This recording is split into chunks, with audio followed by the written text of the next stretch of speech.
What's up, guys? DC here, IRONMAN Boulder. This is video number 6. Back up. 6.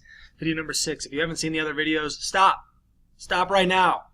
Go look at the other videos on our Facebook page. Scroll down on our Facebook page, find them, look at all of them, because I'm going to reference some things in this video that are because I've mentioned them already before.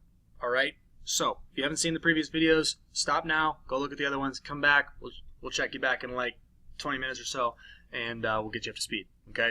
I'm going to try to keep this video short. Today's video is all things bike course, IRONMAN Boulder 2016 bike course.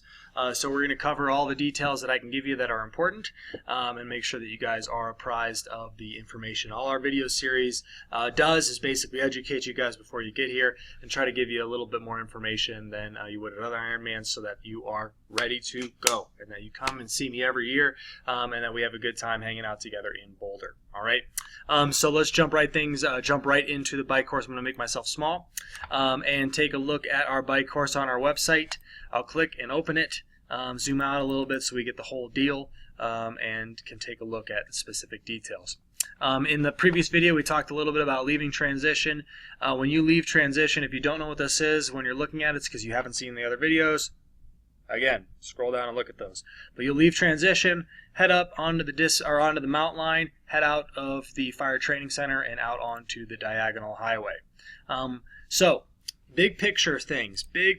So let's look big picture, kind of get a macro version of the bike course, and then we'll get a little granular. Basically, what happens with the bike course is you've got one loop that's kind of its own loop by itself that you do at the beginning. It's about 20-something miles. You do that by itself, and you never see those roads again.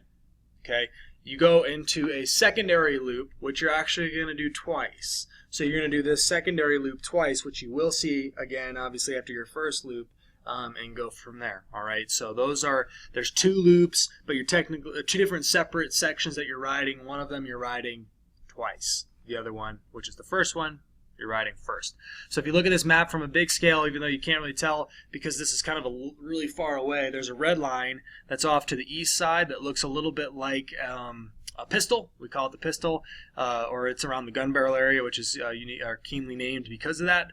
And it goes out east, comes back, you do that once, roughly 20-something miles. Okay. Then you come into the blue line, and you're going to do that section twice. All right, so it kind of goes out west, out north, comes back in, and then you'll do that again before you head downtown.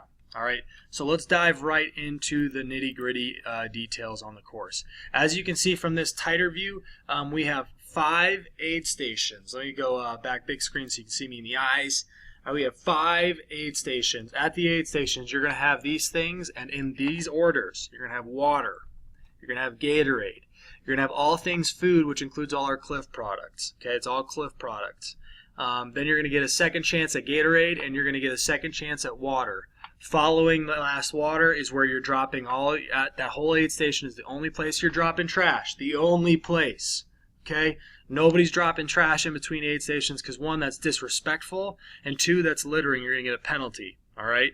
So those two things, drop them at the aid stations, don't drop them in between, or I'll come and hunt you down. I'm not kidding. Okay? Our team works diligently to pick up this trash after you guys go through, so do us a favor, leave it in the aid station so we can take care of it there. Do not, under any circumstance, throw trash out, or I'll come and find you. I'll make your life miserable. Okay? 5 aid stations, all right? So let's go back small. The 5 aid stations are located, one on the initial loop that I talked to you about, that red loop on the pistol, and the rest are on the double loop. So you're going to hit both of those twice. All 4 of those, sorry, not both, all 4 of those aid stations you're going to hit twice.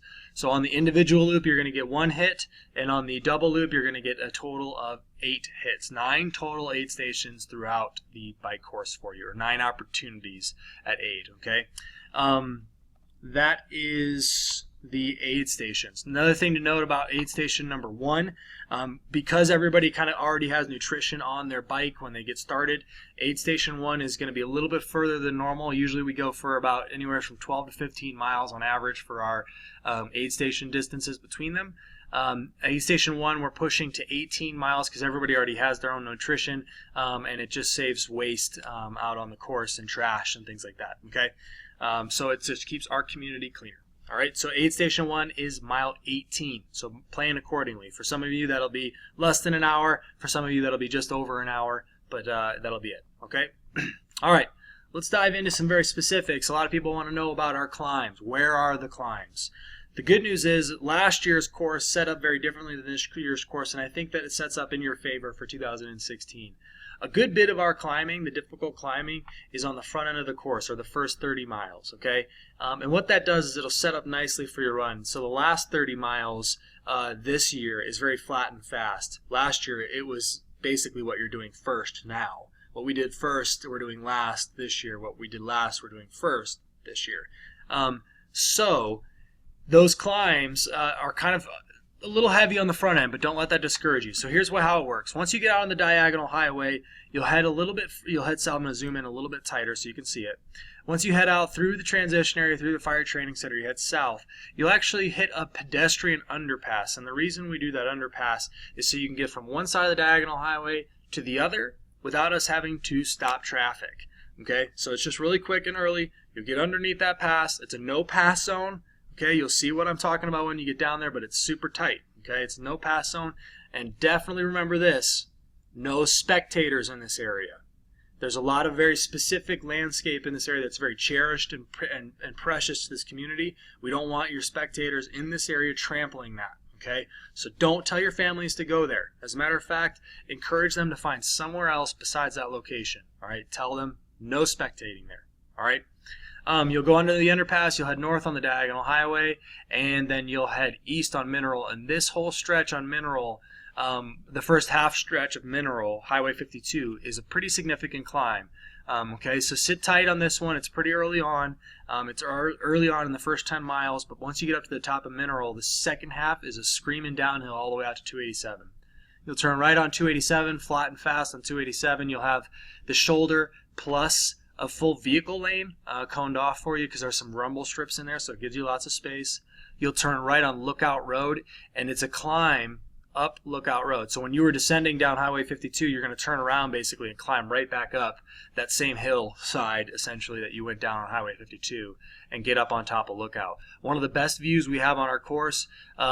Take in that scenery when you get up on the top of Lookout. It's one of the cool spots inside the city of Boulder. Some of you will be able to look down onto the Boulder Reservoir and still see the swim course. If you're early enough on, you'll still see people swimming on the swim course. Sorry for those that are still swimming, but the good news is you're not on this climb that everybody else is on Lookout yet. Okay, you'll get to it later. Don't worry. Once you head down Lookout, that same hill you were climbing up 52, you're going to come right back down on Lookout. It's pretty screaming fast downhill to 75th to your first aid station on J Road. Pretty flat and fast stuff on J, kind of a false flat in a sense, but pretty flat for the most part. You'll turn left on 57th, right on Independence, and right on 47th, and this is just to get us from not crossing over on top of each other. So you have to do a little bit of a jog so we don't have bike-on-bike crossing. All right. You'll turn left on J onto Highway 36, and you'll start your first of 2 loops. All right. I can already tell I'm not going to make it to 10 minutes. Sorry, guys. I'm going to keep going. As you're coming up J Road and on the foothills onto Highway 36 to north of Boulder, it's a kind of a climb. It's not bad, but it's a climb. Don't be deceived, all right? Don't feel bad when you're going slow on that area. You'll go up Highway 36, hang a right on Neva. Neva Niwot, super flat and fast, great asphalt. We all love that ride. You guys are going to love going down Neva Niwot, I promise. You'll turn left on 63rd. They just resurfaced all of 63rd. Fantastic riding right now on 63rd as well. Beautiful scenery in some of our farms. Then you'll turn left on Nelson.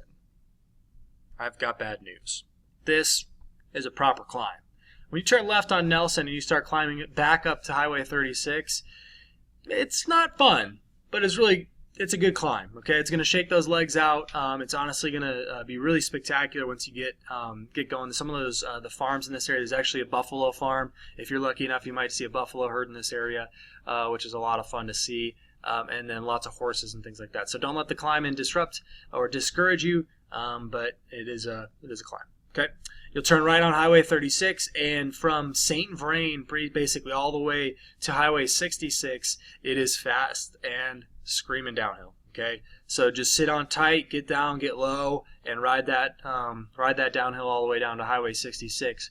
You'll turn right on 66. Again, you'll have plenty of flat runway here on Highway 66 all the way into the town of Hygiene, which as later when I get my spectator videos going, this is where I'm going to suggest your family and loved ones come to see you, is in Hygiene. Okay, there's a great little market there called the Purple Door Market.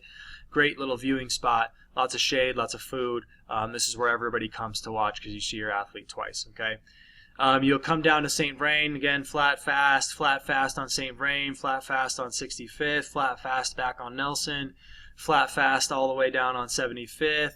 A little bit of climbing in this little shimmy shake here from 75th to 73rd, but nothing big.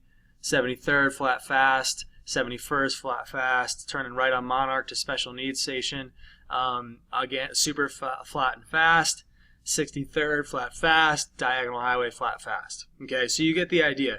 Really, there's some climbs early on, and there's a climb on Nelson, but that's pretty much it. Okay, it can be a really flat and fun course for you guys, and a lot of fun, a lot of speed can be found in these areas. Okay, so again, you'll do that bike course the second time. Once you come around Nelson, manage your effort again on Nelson. But like I said, so from here on out, from mile 85 home, you've got a really favorable last bit of your bike ride. So you're talking about almost 30 miles of this bike ride is flat, fast, flat, fast, flat, fast, so on and so forth all the way home. Okay, this is when you get to back to J Road. What you'll be doing is you'll be merging with athletes in certain areas. Okay, so just keep in mind when you're merging with athletes that are going starting in this area to start their first loop, or even to continue on to their second loop, you might be going to finish. And just keep in mind, ride heads up as always on our whole course, but J especially. You'll turn right on 26th, and really it's flat downhill all the way into the city of Boulder. You'll turn right on Arapahoe into the Boulder High School. Okay, here's the dismount line. You can kind of see off in the distance there's a school bus. This is basically where we do our dismount line. You'll jump up onto the sidewalk, kind of where my cursor is moving now, behind this person who is riding their bike, but you'll be up here on the sidewalk after you've dismounted, so you're running your bike at this point on your feet, getting ready for your marathon. You'll hang a right and you'll head into transition. Okay. A lot of people ask why we dismount on the 17th and not ride our bikes all the way in. As a matter of fact, the reason we don't ride our bikes all the way in is this railing right here.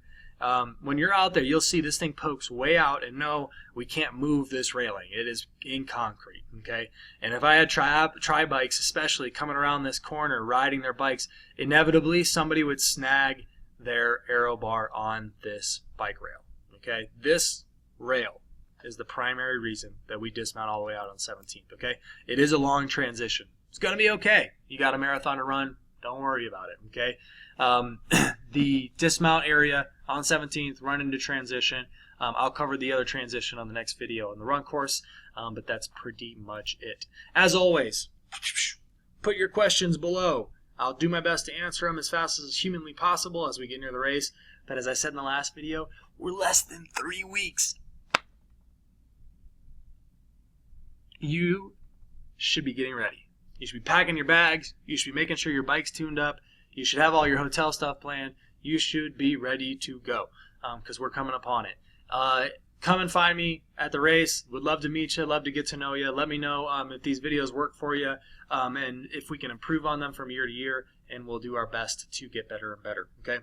Looking forward to seeing you guys, and we will catch you later. See ya.